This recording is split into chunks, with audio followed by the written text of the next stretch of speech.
I think what resonates with soul-led people is a deeper way to connect. And I work with a lot of warrior energy people, and warriors always need that action step. So the understanding of I can really tune into my soul and take that action step with grace.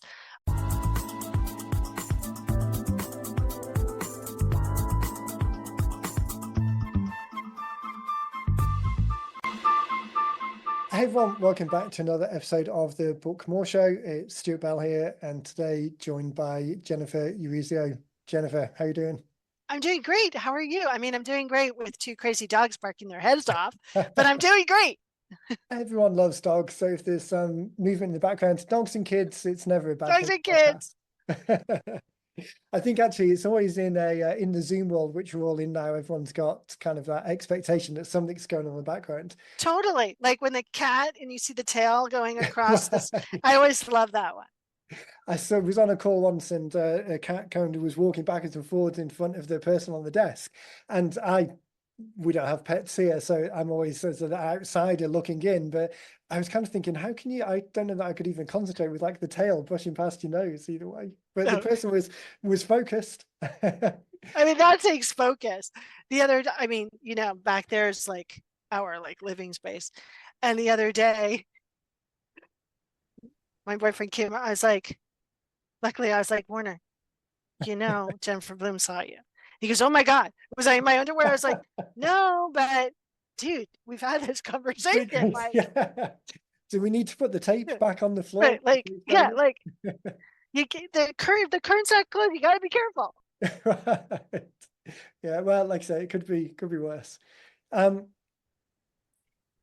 Working from home, the fact that we're interacting with people all over the world kind of leads into what you do. And I was excited to chat. We caught up on LinkedIn first of all a few weeks ago, and we had a chance to catch up on the phone. On the phone, how old do I sound? On Zoom. But what I really enjoyed about our conversation was this kind of, I think, as I said, I'm much more analytical. My wife's much more kind of heart-led than I am. You bridge those two worlds together and bringing that kind of heartfelt, soulfelt focus into businesses. So why don't we start by sharing kind of your backstory, a little bit about what you do? Sure. So I started off in marketing. I started off as a photographer and then realized I like to eat. And so I got a job in marketing, and I went up the ranks, and I was kind of really creative in like, I don't like to do this. I like to do that. So pay me for that. And I was the person that would come up with the segment ideas and story ideas and pitches to national media. And then I was really good at pitching national media. In fact, our organization was the people that PR firms would call to get their people on TV. So we were like the PR people, the PR people. Right. And I knew that there was something bigger inside of me. And I started to explore that with master intuitives and psychics and self-development. And I was on the phone with this internationally known coach that was our client, counseling on her relationship with her daughter for 2 hours. And I got off the phone, I hung up, and I said to my boss, who is my best friend and was my best friend at the time, she goes, did you just? And I was like, yeah, that's going to end really badly. And I'm really sorry. And she fired us a month later and Oh, cited right. me not knowing her business. I did. I saw beyond the curtain and she didn't Right. like it. Right. And I thought, I should stop working in PR. I should go freelance and do this thing for real. And I started to do this thing for real. And at the same time, I was asking really big questions like, why am I here? I know my purpose. Like, why do I like that person and not person? And, how do I kind of basically get what I want? Because I'm really pissed off that I'm not. Right. And what I heard was, oh, soul language. And I was like, I don't know what that is, but I'm going to keep asking questions. And before long, I had this paradigm, this tool that puts tangibility to soul and the soul of a business so people can have words to what they know deep down inside. And human beings love words. And when we have words, we can establish a clear connection. And that allows you to have a clear, constant guidance system that's accurate and helps you put good strategy into your business versus pain and programming. And I'll give you a really tangible example. So before I really did this thing called soul language, before it was a thing, I was on this phone with this client, a prospective client, and we were talking about what she needed and what she wanted. And I'd be like, oh, you know who you can talk to? You can talk to Stuart, and you can talk to Jennifer Bloom, and you can talk to Mary. And then finally, she's like, I don't think you don't understand that I would like to work with you. Like I was like, right? But when you're connected to soul, you're connected to your confidence, your enoughness, and you're not putting your limiting beliefs into everything you do. And so that's why we want to create that conscious connection. And since I'm so good at strategy, I have melded soul and strategy. So we work on a process of asking your soul and your business soul, what's the internal action for your personal soul? And the business soul is what's the next external action. Um, and it seems to be working really well for people and myself. And I think this is really important because especially business owners, because they just see the next client Yeah. instead of seeing in 10 years, decades. And it's easy to dismiss or push to the side or not listen to the voice of the soul or the kind of internal direction that you want to go, Yeah. either because it's just focused on the tangible stuff, or it seems kind of you can't put your hands on it enough to really mold it into anything that you can use. That bridging between the kind of inner direction and the tangible next steps that people can take, has that been the key to make it resonate with more people? Or do you typically resonate with people who are coming more from the soul angle and then actually just get a lot of benefit from the tangibles? That's a really great question. Um, and I'm a great question asker, so I'm impressed with your question, Stuart. I think what resonates with soul-led people is a deeper way to connect. And I work with a lot of warrior energy people, and warriors always need that action step. So the understanding of I can really tune into my soul and take that action step with grace, I think that's what resonates with people. Yeah. Um, I'm also the person that people turn to who are the people that other people turn to. So, you know, I tend to be the strongest person in the room, and my people tend to be the strongest person in the room. And that sucks when you're falling apart or you don't, or you feel lost or you don't know what direction to take or Something to turn. things aren't Yeah. working, right? Yeah. So I think that's also what resonates with people that, you know, I'm doing this whole big event in September, and I asked everyone to pick the Marvel character that best represents their life and their business. And so I was like, oh, I need to pick one. And I was like, Scarlet Witch, yeah.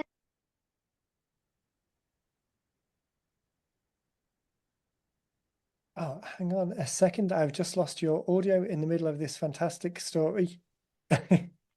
That better? That's better. Oh, there we go. We So got to Scarlet Witch. so it's funny because every time I say Scarlet Witch, somehow the Something volume happens. goes off. It's hysterical. Okay, so everyone's like picking Scarlet Witch, and I'm like, oh my God, like, am I Scarlet Witch? Like, I could see that. Like, she does chaos magic, blah, blah, blah. And I'm like, yeah, no, that doesn't feel like. And then I'm like, Nebula. Look, she's strong. She heals, right? She's kind of cranky and yet have a big heart. I'm like, I'm totally Nebula, right? And I think it's so important to have those kind of guideposts in your life to go, okay, what about this kind of reflects who I am, and I can utilize it to explain what I do more in a way Right. that people really understand. And when you do this crazy thing called soul language, it helps when you're really tangible. And I think where most soulful entrepreneurs fall down is they're not tangible. So my friend Aaron, back from the first story, used to do the big book marketing, BAM book associated. It's in New York City, uh, and where she would be at her booth, and people would come up and talk about their books. And we have this joke because and I wasn't even there, and I can see it. This woman came up to like talk to her about her book and pitch her ideas, like former producer of The View, like, how can I be on TV? And the woman came up and went, well, I'm from Atlantis, and my book is about being from Atlantis. And Aaron went, yeah, tell me, like, being from Atlantis allows you to do this. Like, that's like, Right. and Something right, actionable. exactly, tangible, actionable. Because now back then we had 5 minutes of like attention. Now we Right. have three, right? So Yeah. books, those expressions, they have to be something that is tangible and that people want to kind of highlight, even though we're not really using real books, although I buy books, Yeah.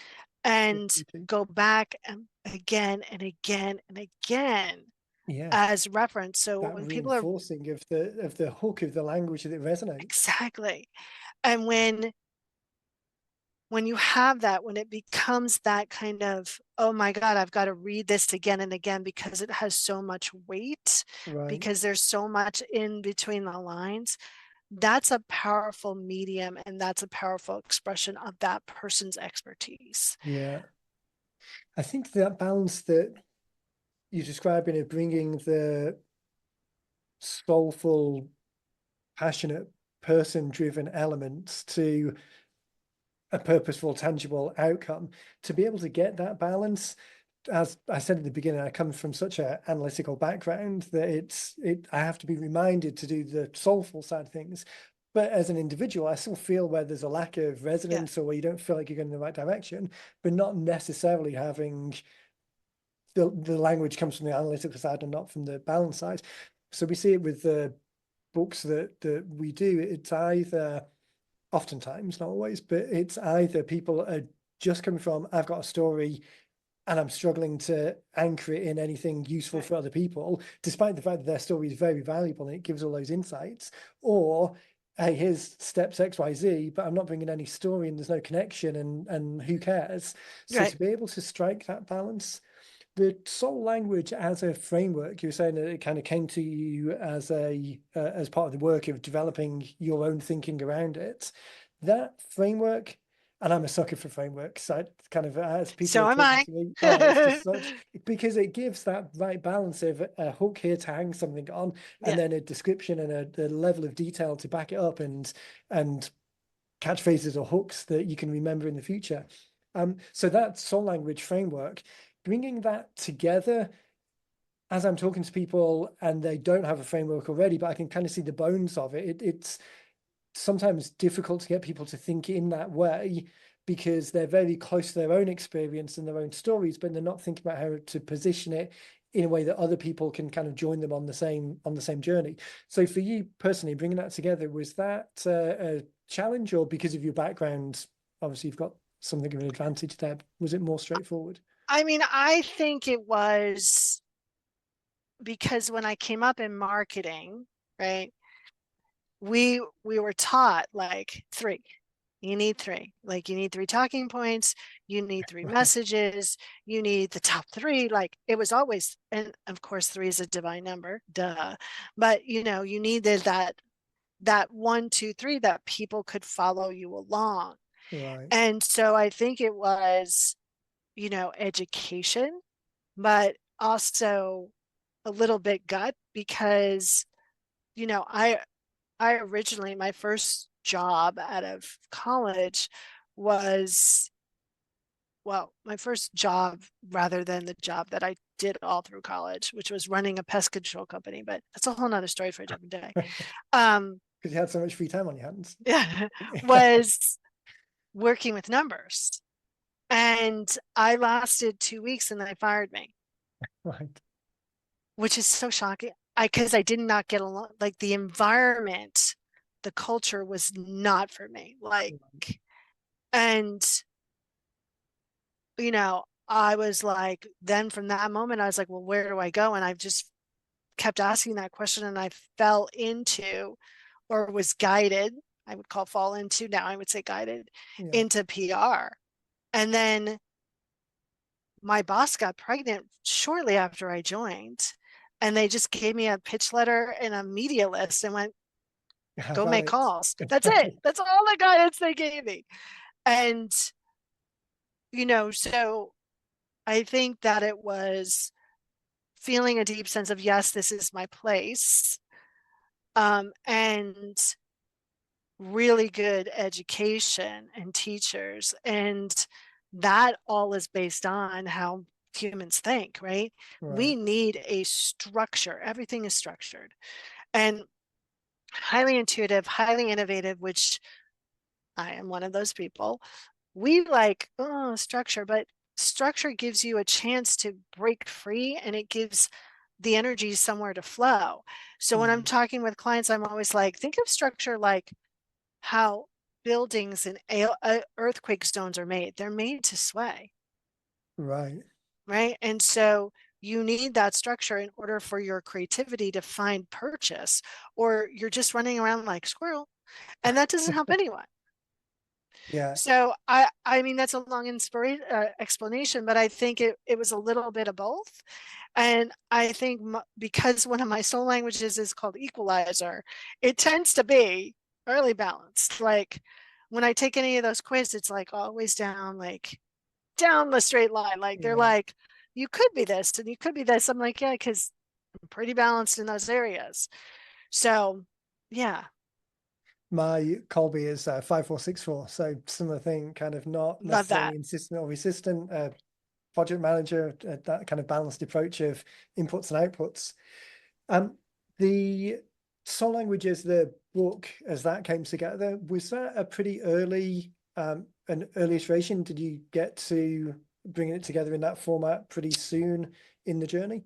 So I started in 2008. The Soul Language book, I think, was published in 2013, I think. Um, I met someone early on who's the publisher in my book who has a Soul Language Pioneer, and she's like, this is groundbreaking. Let me help you put some structure around this, which is so funny from a pioneer, but because they're usually like, no Off structure. onto the next thing. Um, Yeah. so I had written the book half as really a certification or a big program teaching people about soul language. So the bones of the book were there. Um, and then I spent a year really updating the definitions of each of the soul languages. And then we spent a year editing the book, Right. which was painful. And The when we least were fun part down, of the process, so for me at least. because and rightly so, because they all had to have the similar format, they all had to have the similar kind of sound, Yeah. and then we had three different editors, like not because they gave up, but because we needed three different editors to do three different things.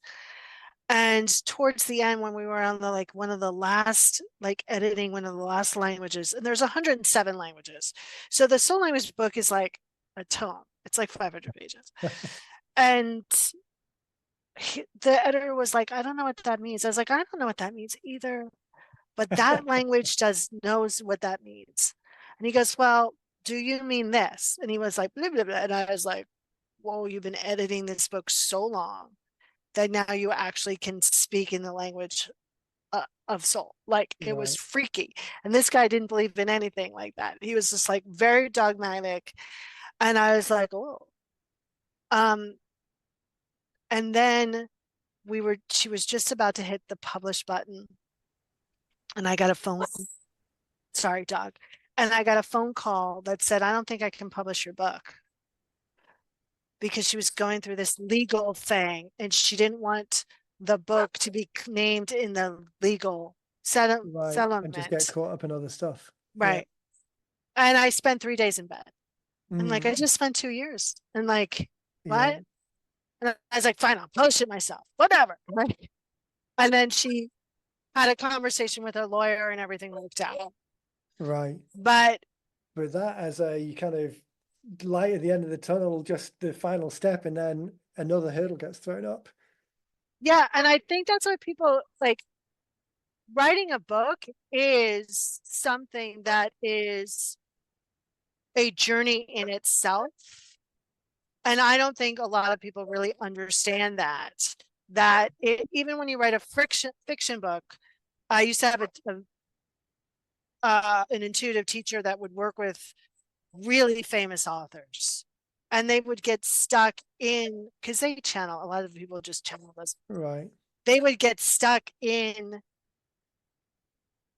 parts of the book because they were stuck in their own way. And it becomes this huge kind of evolutionary practice to write a book Yeah. and a confidence builder. Like you have to release any of the fear or the, oh my God, I'm not good enough stuff.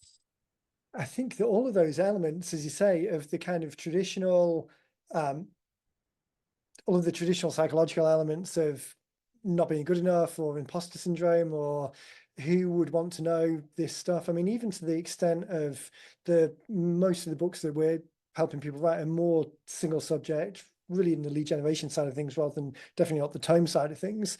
And people are coming to it more from I've got some information, I'm trying to share that information and then start a conversation rather than kind of like a educational piece, or if they're foundational in any way, it's in a small realm.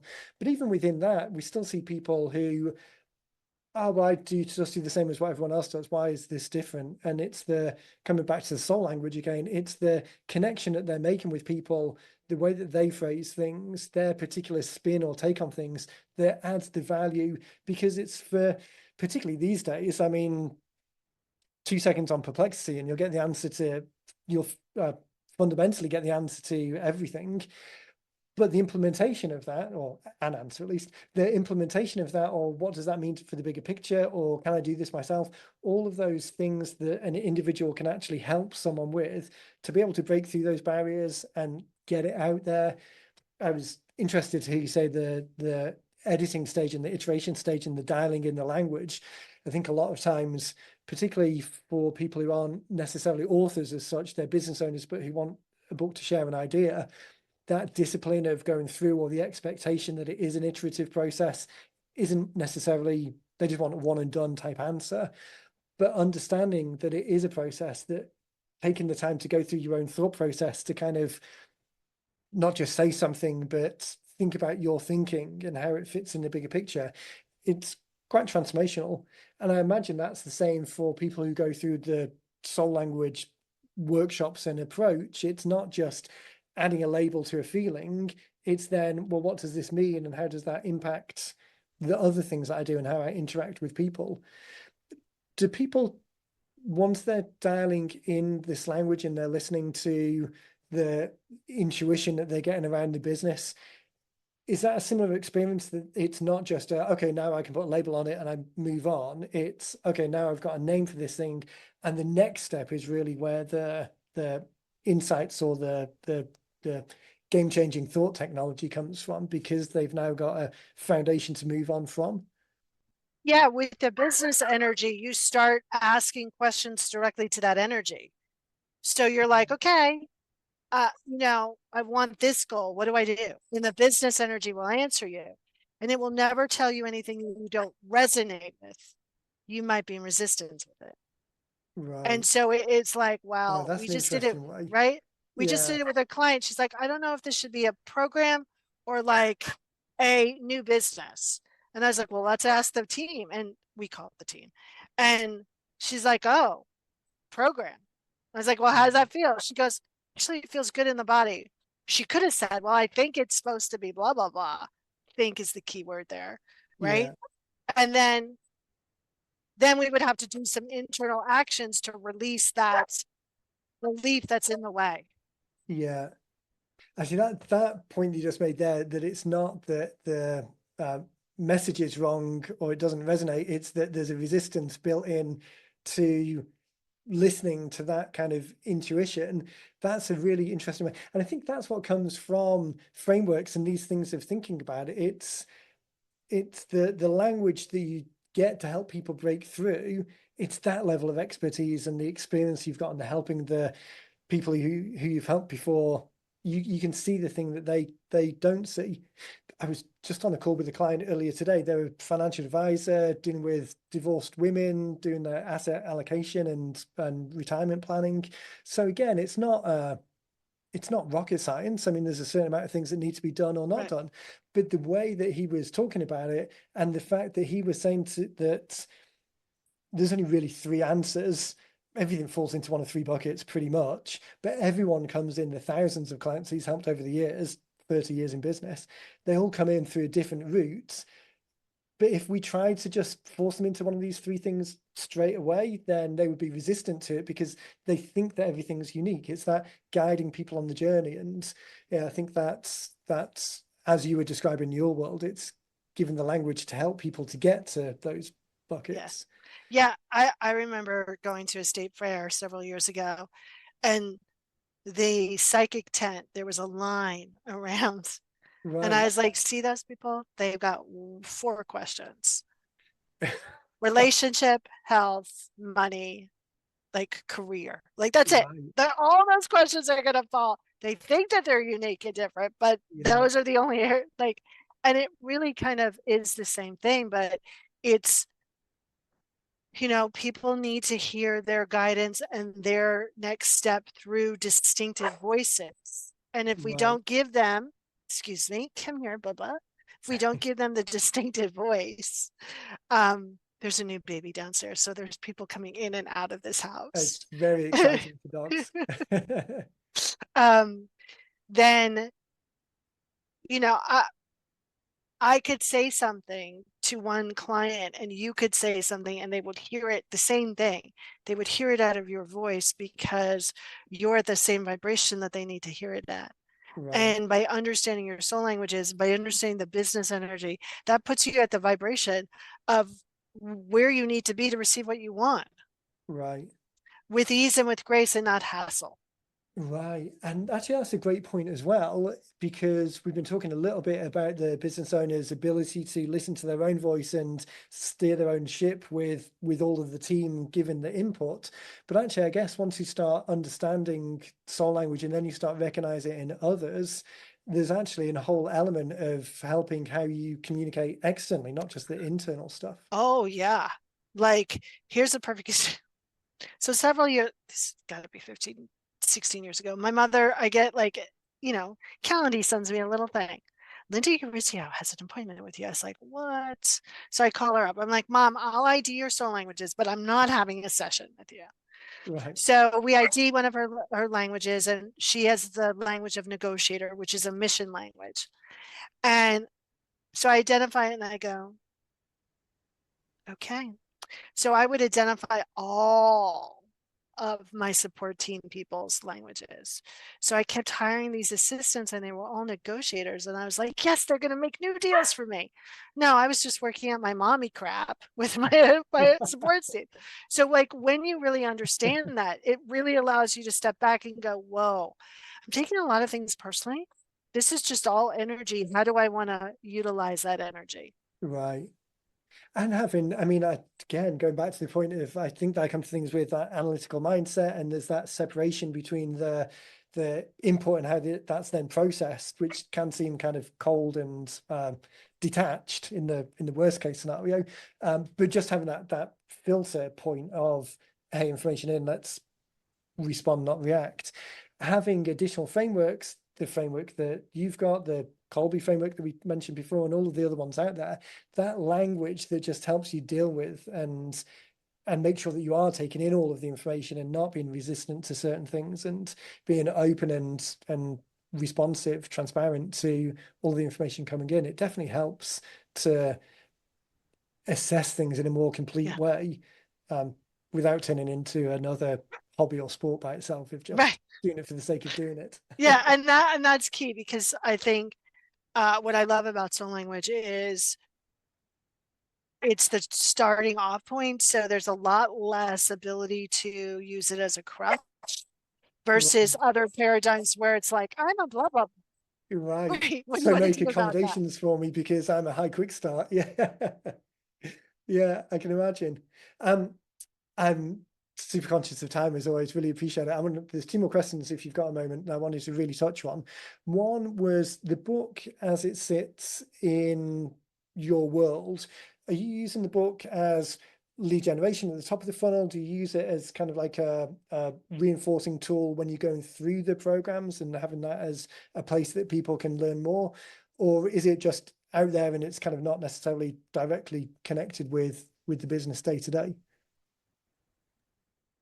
I use it more as a follow-up for people to utilize their energy in a bigger way and to go deeper. At Right. first, it was a lead generator, but it's so huge Yeah. and it's so thick with knowledge that it becomes more of a reinforcement than a lead gen. Yeah. And there's, because there is 107 soul languages within it, I guess the opportunity then arises, you've done the work to kind of get the language around each of them. So now you've got this whole arsenal of tools that you can deploy in all of these different ways. Was that something that, is that a lot easier to do because you've got this thinking in the book and it's easier to take pieces out as you need them rather than trying to create it on the fly? You've kind of got this thing on the shelf that you can pull from. So the book really focuses on the paradigm of what the categories mean and the languages and how to use it. So that's like one piece of my content. And then from there, I've taken what people's main challenges are and created content from there. Right. So the book for me tends to be a standalone object Yeah. where my content then is a whole other library of content, anything from my favorite program, how to energetically choose clients and not to go broke. Love that title. It's called Working for Peanuts, by the way. um, or Coming Back After Money Broke Your Heart. Those are offshoots of working with people and their greatest challenges and Right. content to tackle their challenge. Yeah. More connected with where they are in the moment rather than academically Yeah. assigning names to things. Which again is such a great way of thinking about it because it's engaging with people with the thoughts that are going on in their head. So last question then, it's the listening to a podcast or watching us on a podcast, it's people are resonating with the idea, but it's difficult for them to plug in all the gaps without doing something. So an easy start for people, a place that they should go to first if someone's resonating with the idea of soul language and thinking that I do hear these, not hear these voices, but hear these voices and what's the interpretation? What's an easy way for people to get started? And I always suggest people sign up for a discovery session. It's under the soul language section. We ID one of your soul languages. It's a half an hour. It says 15 minutes. It's really a half an hour. That will give you a chance to see if you resonate with the paradigm and actually an experience of it, because that's key. right. So that's the best way because we're tangible beings and we have to do Yeah. tangible things versus, you know, soul language is something that you can read about, but it's also something that you are experiencing and you just need to know that you're experiencing it. I think particularly for this type of thing, I mean, you can read about it all day, but 2 seconds of experiencing something is worth 10 days of reading something Yeah. in this case. So that's soullanguage.us Yes, that is the is. domain. Perfect. I'll put links to this in the show notes. So as people are watching or listening along, just click on the link below and we'll point people straight to that direction. I'll connect people up to, I'll put your LinkedIn profile in there as well, because that's always a great way to connect. Jennifer, just thanks for your time again. It's so exciting to be able to share more frameworks and more ideas with people, because if it just resonates with one more person, then the podcast has done its job and made a difference for that person. So yeah, thanks for your time. Thank you. I'm really grateful and sorry about the crazy dog. Actually, you know what? Zoom is doing a pretty good job of cutting out the background noise, because I think you can hear it 100 times more than we can hear it. Thank you uh, very much, Stuart. Been a pleasure. We'll circle back in a couple of months for sure, and it'll be great to dive a little bit deeper with people. Everyone, thanks for listening as always. As I say, I'll put links directly in the notes below, so whether you're listening on a podcast player or checking it out on the website, just click below and find out more about what your soul language is. So thanks everyone, and we will catch you in the next one. Stuart, thank you so much. I'm gonna go because there's a Yeah, new baby definitely. downstairs and I need to get her to stop barking. So Yeah, thank no you problem at all. so much. Thanks, Jennifer. Bye. I'll keep you posted. Bye. Thank Bye. you. Bye. Bye.